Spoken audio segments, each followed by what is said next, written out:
At a growing number of laboratories, scientists are experimenting with dangerous viruses and bacteria to discover new ways to treat and prevent diseases. Yet despite multi-million-dollar facilities, high-tech equipment, and stringent safety guidelines, a USA Today network investigation has found accidents and near-miss incidents occur frequently. The spacesuit-like gear scientists must wear to work with Ebola and other deadly pathogens have sprung holes dozens of times. Mice infected with deadly viruses have escaped. Vials of bioterror pathogens have gone missing. Scientists have been bitten and scratched by animals, stuck with needles, or cut on equipment used in experiments. In the wake of lab mistakes at the Centers for Disease Control and Prevention in Atlanta that potentially exposed workers to anthrax, Ebola, and a deadly strain of bird flu, our investigation has found hundreds of accidents have happened at other laboratories with little public scrutiny. And even when research facilities commit the most egregious safety breaches, federal regulators keep their names secret. What the CDC incidents showed us this summer in particular is that the very best labs are not perfectly safe. They're very safe, but they're not perfectly safe. If it can happen there, it certainly can happen anywhere. Certainly what makes me most worried is that, that somebody, from a laboratory accident perspective, that somebody would come home, ignore their symptoms, spread it to their family, and then it would spread further. Yet even the federal government doesn't know the whereabouts of all of the high containment labs experimenting with the most dangerous types of bacteria, viruses, and other pathogens, the GAO has warned for years.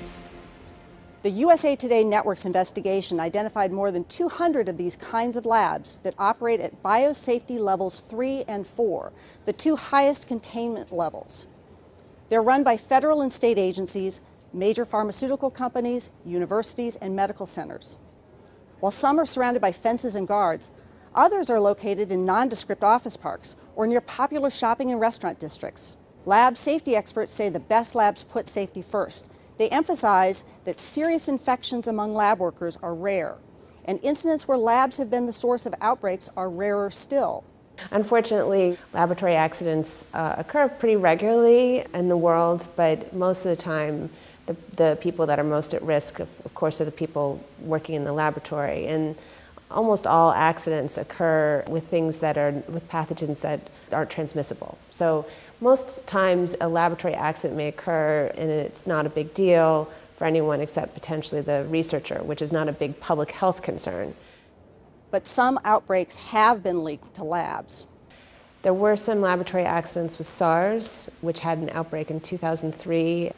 The laboratory worker brought it home and infected members of their family. Perhaps the most recent and maybe directly relevant one is an animal virus, which is the foot and mouth disease virus. That escaped from a laboratory in Great Britain in 2007 and caused months of economic damage as it spread from one farm to another, infecting livestock. A lab accident also is believed to be the source of a flu strain that reemerged in 1977 with nearly the same genetic makeup as a strain that disappeared 20 years earlier. What's striking about that example is, whatever its origin, it was one of the two major flu viruses that circulated for 32 years up till 2009. So this was a virus that really made a lot of people sick. In Louisiana, tests are currently underway to make sure a deadly bioterror bacterium hasn't colonized the soil and water around the Tulane National Primate Research Center north of New Orleans. Federal officials say sloppy biosafety practices allowed the bacteria to get out of a secure laboratory there last year. It infected monkeys that had been living in Tulane's outdoor breeding colony. Officials believe the bacteria only spread inside buildings at the research facility. So far, no tests outdoors have detected the bacterium, which is called Burkholderia pseudomallii. It can cause serious illness in people and animals if they come into contact with contaminated soil and water. Area residents expressed concerns to regulators and Tulane officials at a community meeting this spring.